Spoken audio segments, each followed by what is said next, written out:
Manchester City umwaka ushize w'imikino ngiye ntekereza yuko ari umwaka wa transition, wari umwaka wo gutekereza ku hazaza hashya ha Man City.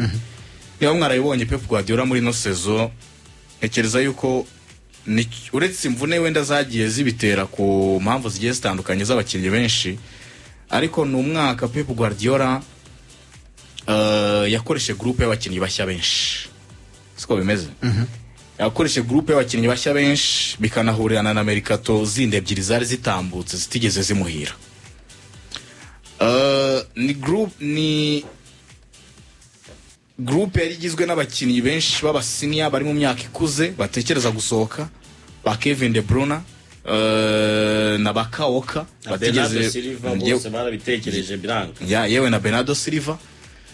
Ni groupe ba Matteo O'Leary babonye umwanya wo gukina, ni groupe ba Victor Reis, ba Abdulkadir Kusanov, ba Oscar Bob nubwo yatangiye umwaka w'imikino akayitavunika. Ni groupe abana benshi bahawe umwanya wo kugira ngo bagaragaze icyo ba Makati bagaragaze icyo bashoboye. So ni groupe Pep Guardiola yatekerezaga yuko rero uyu mwaka wari wo kwisimbuza ariko anagerageza abandi bakinnyi bashya benshi. So bakoze ibishoboka byiza ariko bitari bihagije ku rwego rw'andi ma equipe. Ibyo yakoze ubwo ndavuga equipe ya Liverpool yabatwaye igikombe cya championnat, yewe no muri Champions League ntago bigeze bakora neza, no kuri finali batsinzwe n'ikipe ya Crystal Palace mu buryo batabiteganyagamo. Kuri Pep Guardiola ntekereza yuko ni umwaka wamugoye kuri we nk'umutoza personally kubijyanye n'ibyo yanyuzemo muri sezo hagati. Turuka yuko muri sezo hagati niho yatandukanye n'umugore we, bakora divorce nyuma y'imyaka irenga 25 bari kumwe. Ntekereza yuko kubwe nk'umuntu nanone ntago umwaka w'imikino yari atuje, ntago yari focused cyane 100%, ko ntekereza yuko yubanye n'umudamu imyaka 25 mukagiranamo divorce, uko byagenda kose nk'umuntu bigutushaho mu buryo buri mentally. Pep Guardiola wari ukeneye muri biriya bihe byo mu kwezi kwa 11 abamuba hafi kugira ngo bamumotive donc yumve ko atari wenyine nyuma yo gutandukana na famille. At the same time abakinnyi nabo bari babikeneye, kuko abakinnyi kiragiye nabo bari bakeneye umuntu baba hafi, kuko bari mu bihe bitari byiza, bari mu bihe batigeze bateganya ko bazabamo, cyane ko bari bamaze imyaka 4 batwara igikombe cya championnat. So abakinnyi yo kubura motivation zihagije n'umutoza nawe akeneye abamuba hafi. Ntekereza yuko nitushe imwe utakirengagiza, cyangwa se ni ikintu muri byinshi utapfa kwirengagiza. Pep Guardiola tujye no mu buryo bwa administrative mu buyobozi. Umwaka ushize Pep Man City binyuze muri Soriano twabonye yangaja abanyamategeko barenga harya bari 15 bari 15 mu birego bangaje abanyamategeko barenga 15. Abantu benshi bari mu office ari ya Etihad batumijweho n'inkiko kugira ngo baze batanga ubuhamya. Nahoze ndeba amakuru mu kanya gatoya cyane ya ndani muri Man City avuga yuko uru rubanza barimo bareganamo na Premier League rumaze kubatwara miliyoni zirenga 200. Miliyoni zirenga 200. Aya ni amafaranga bagenda bishyura aba banyamategeko bagomba kubaburanira. Birumvikana bagenda bishyura abantu bagomba kubafasha muri izi manza. Bisobanuye ngo no mu buyobozi bukuru ko no ku makuru namenye na Omar Berada nk'umuntu wakoze muri Man City nawe yatumijweho atanga ubuhamya. Soriano ni uyoboye bano bantu, ni ugenda aborienta, nawe yatumijweho atanga ubuhamya. Uyugiye Chiki nawe yatumijweho atanga ubuhamya. Nabandi bayobozi benshi tutakunze kumenya ariko bari mu office ari ya Etihad batumijweho. Mu yandi magambo ntekereza yuko Man City nanone yari ihuze cyane no mu bindi bintu bidafite aho bihuriye no mu kibuga. Iyo nayo ni ikintu cyatume equipe ishobora kugira umwaka w'imikino utari mwiza. Kuko ntekereza yuko uburyo basinyisha abakinnyi mu kwezi kwa mbere hari igihe ubireba neza wabishyira ku munzani wabitekereza neza ukabona hari ibyo bakoze basanga bahubutse. ku bwanjye niko mbibona. ari transfer bakoze kabona ko rwose bakoze bakavuga utari ukavuga muri Man City suko basanzwe bakora kuko mu busanzwe n'abantu bakunda gukora ikintu bitondeye. Muri ubu buyobozi bari bafite Chiki bakoraga ikintu bitondeye, ariko urebye Mercato bakoze mu kwezi kwa mbere byanyeretse yuko nyine si ikintu bari ntago ari ibintu batekereje igihe kinini, ahubwo baravuze ati kipe imiratsindwa, kipe imiratakaza imikino, ese niki twakora kugira ngo turokore sezo.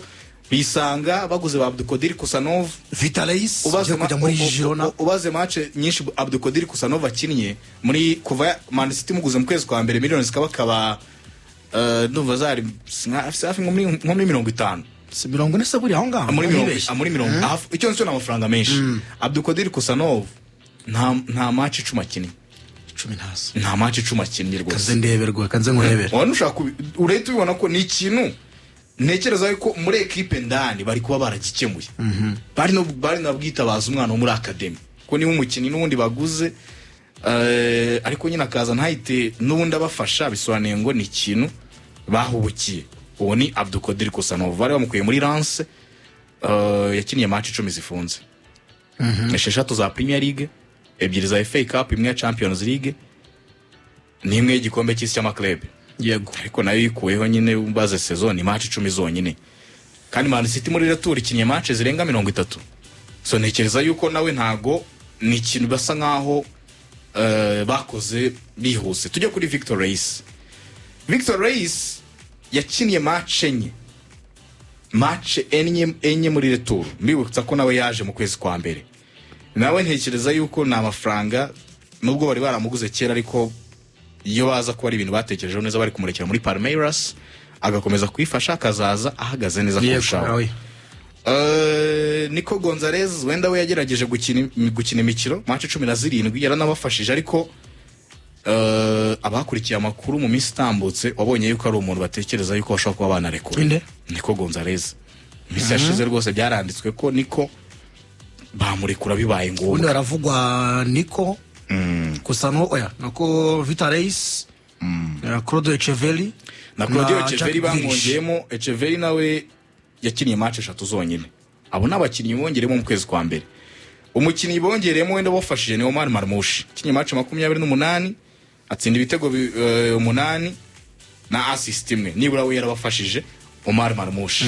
Ariko ndabifata nkaho Mercato yo mu kwezi kwa mbere ntago ari Mercato ibafasha mu buryo burambye. Uretse Omar Marmoush muri aba tuvuze, sinzi niba rundi twavuga umwaka utaha muri Man City tuzaba umukinnyi ubanga Marmoush nta mukinnyi uzaba ubanza muri aba ngabo. So muri Man City ntekereza ko Mercato nabwo babikoze nyine kubera yuko bari bahugiye mu bindi byinshi inyuma y'amarido bigomba kuba kugira ngo batazafatirwa ibihano. So muri Manchester City iyo ugiye no gushyira ku munzani bimwe na bimwe muri ibi ngibi hari bitarajya ku murongo ko nka bino birego ntago Premier League irabishyiraho umucyo. Bisobanuye ngo no mu gihe kiri imbere mu buryo bumwe cyangwa ubundi bizabakora. Uko na Pep Guardiola ubundi yari yaravuze yuko niba ngombwa azasohokana Chiki muri Man City, ariko bombi barareba baravuga ati rero ntago twagenda ngo City tuyisige muri ibibazo turi babiri, twembe tugende duse nkaho tuyisize aho ngaho turi abantu bari bakomeye muri ikipe, reka umwe agende undi asigare, nibura ekipe itaza kwita igaragara nkaho irangaye. Kuko nanone iyo bagendera rimwe Man City igomba guhindura group, igomba guhindura generation, igomba guhindura era y'abakinnyi bari basize aho ngaho, uwari ubiyoboye akagenda n'umutoza akahita agenda. City iri kuburana ibyo bintu byose yari gusa nkaho igiye muri kote ziri wiki kurushaho. Umwaka w'imikino ntube wayibera mwiza, kuko gutakaza sporting director no gutakaza umutoza icyarimwe si ikintu kiza. Niyo mpamvu Pep Guardiola yongera amasezerano ni ahagana muri retour, right? Tubayongera amasezerano muri retour. Twaratangiye no kubyibaza ati Pep Guardiola umwaka w'imikino nurangira azasohoka. Nawe yatinze kongera amasezerano. So nekereza ko kuri Man City reka tuvuge no kuri Rodri, nawe ni ikintu gikomeye cyane kubura umukinnyi utwaye Ballon d'Or muri equipe. Ntago ari ikintu cyoroshye kubura umuntu nka Rodri ukamubura sezo yose mu by'ukuri. Ko ndibuka ko yavunikiye kuri match ya Arsenal bamaze gukina journée zitari hejuru y'eshanu. Sari kurusha journée ya gatanu sawa. Umva journée ya gatanu. Yego. ibyo ntibikuraho ko Rodri ubwe personally nk'umukinnyi ntaratakaza match ya shampiyona kuva mu kwezi kwa kabiri mu 2023 ajya kuvunika.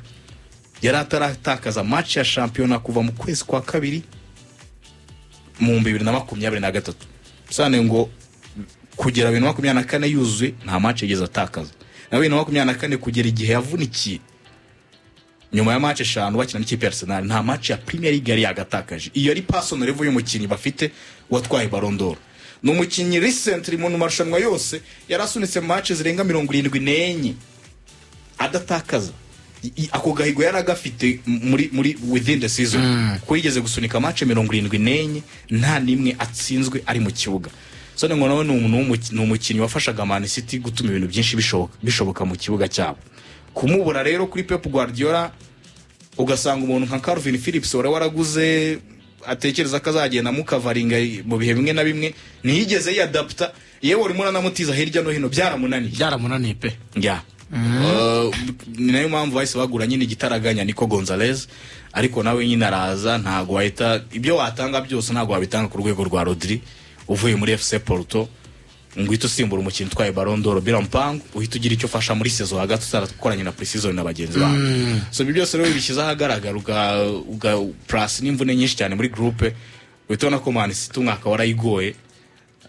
Ntekereza ko no mu kuramforsa groupe n'abakinnyi benshi bakiri bato no gushyiramo umubare w'abakinnyi benshi ni mu buryo kugira ngo Pep Guardiola wenda nagera muri ibi bihe by'imvune n'ibindi azaba atari bwitabaza abana benshi badafite experience.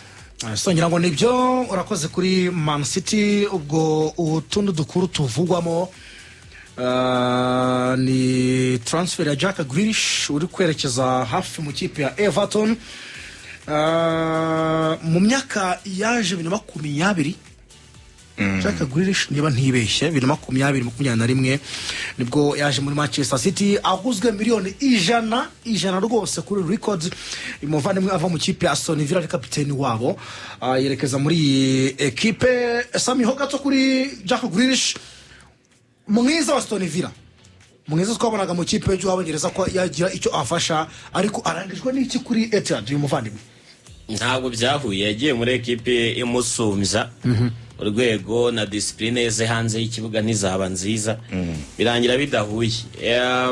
Wende no sezo ya Champions League sezo ya Champions League yes niwe yitwayemo neza abantu bazanamwibukiraho ariko kako Man City yasanze ari equipe navango yeze igeze kuri level yo gukora ibyiza gusa kandi kuri excellence kuko nk'iyi nk'amanota Liverpool twanye igikombe cya champion umwaka ushize ni inshuro nyinshi yarengeje nitwara igikombe cya champion kubera ko City yari nziza kurushaho. Ku ikipe ya Manchester United nyuma yuko umusore twa Benjamin Sesko yemereye Manchester United ko yayihitamo ndetse akerekeza mu ikipe ya Manchester gukina umupira hari yavuye mu ikipe ya Leipzig mu gihugu cy'Ubudage. Byatangira amakipe abiri, ikipe ya Newcastle yari birimo cyane n'ubushake bwinshi ariko amahitamo y'umukinnyi aramwerekeza mu ikipe ya Manchester United. Bikavuga ko ari amasaha make cyane asigaye kugira ngo amakipe yumvikane byose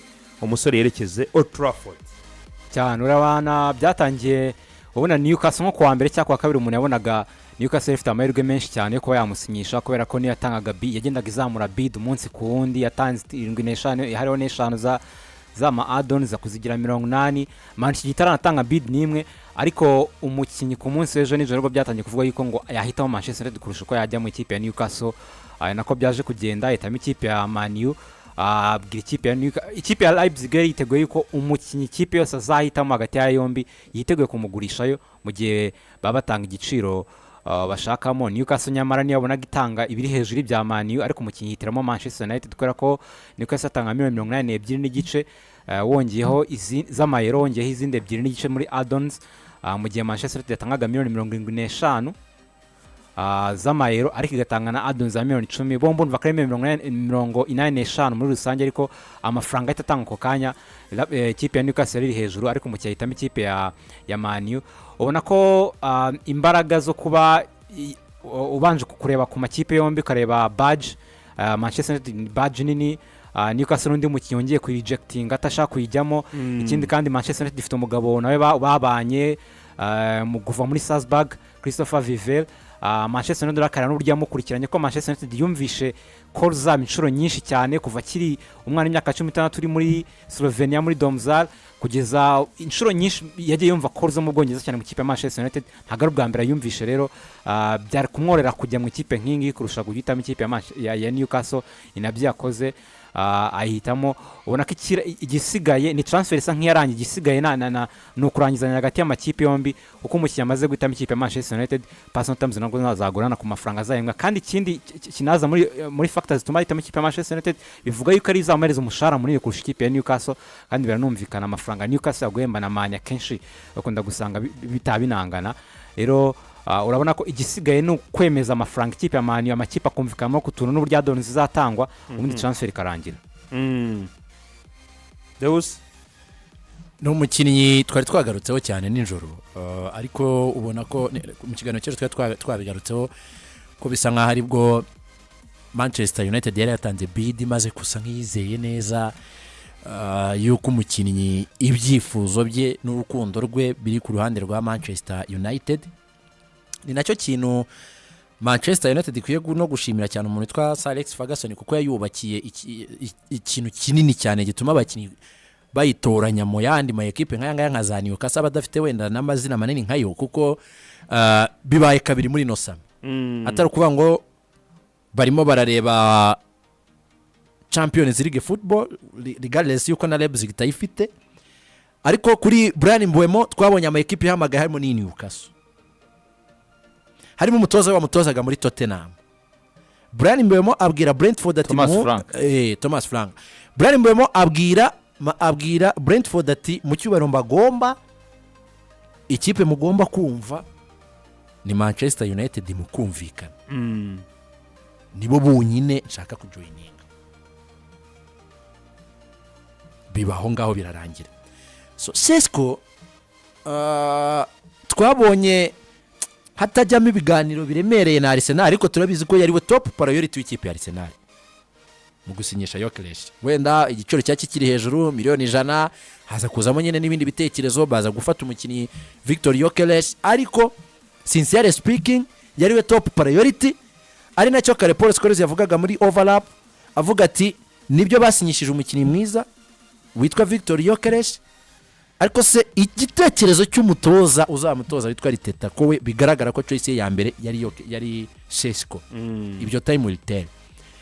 So ubu rero kuba Newcastle ifite yo mahirwe yo kuba yakina iyo Champions League football, bundi abakinnyi barwaniraga ifite n'ubwo bushobozi faranga ko niyo yatangaga menshi, ntituzi ibyo bumvikanye bombi, ariko niyo bari kuza no kubasaba imishahara yanitse biragaragara ko bari tayari. Ariko umukinnyi ati ngewe ndashaka kujya muri Manchester United gusa. Aho ni imbaraga cyane yes zababanjirije barimo umugabo witwa Sir Alexander Chapman Ferguson wubatse ikipe akayigira ikipe ikomeye cyane mu umukinnyi yakwifuza gukinira icyo kirahari. So rero mbona ibonye umukinnyi wenda ntabwo ngiye muretinga cyane muri barutayizamu bahatari kugeza kuri ubu ngubu first class, ni young promising player ushobora gutsinda ibyo bitego 13 nk'ibyo yatsinze. Baro Isopenda baraje bahita bamucaho ko Isopenda isazo yigeze gutsinda ibitego 24 zibanzira ziheruka muri Bundesliga, sibyo? Sinye ibitego biri hafi 24 muri sazo ya mbere. Ariko kuri Manchester United yo yabikemuye ikibazo kuko aba hasanze ni umukinnyi ubakura mu kibuga. Kuko icyo navugaga kuri Arsenal ese katsinda 13 Kayovetse akabatsinda 13 ikinyuranyo ni iki? Nagaruka gasubiramo 13 bya Kayovetse bizabihinduye iki kuri Arsenal? Ariko yo keresha guhaye 27 yari afite 30 yari afite, hababonetse ikinyuranyo kigaragara kuri uwo Kai Havertz byibura waruhari. So mbona rero ko uvuze Rasmus Hojlund, uvuze uwitwa Joshua Zirkzee, uwitwa Benjamin Sesko imyaka amaze mu Budage muri Bundesliga even muri Salzburg byibura yabasha gukina izo za Champions League. Nabonye bagiye bamugeranya n'abakinnyi batoya byibura bari munsi y'imyaka 23. BBC niyo yakoze iyo mibare avuga ko muri saison nk'ebyiri ari umaze gutsinda ibitego byinshi 39, bazana ba Judy bafite za 36, abakinnyi 38, abakinnyi bari munsi batarenga imyaka 23. So ukabona nyine utubare imibare hari ukuntu ihari imufasha. So wakongeraho rero n'isoko rindi Manchester United ikoze. Iyi mibare wa Mwongereza yirimo. Awe. Wese ntafite 20 kore. Munsi ya 20. Menya batamubara hari. Ni munsi ya 23.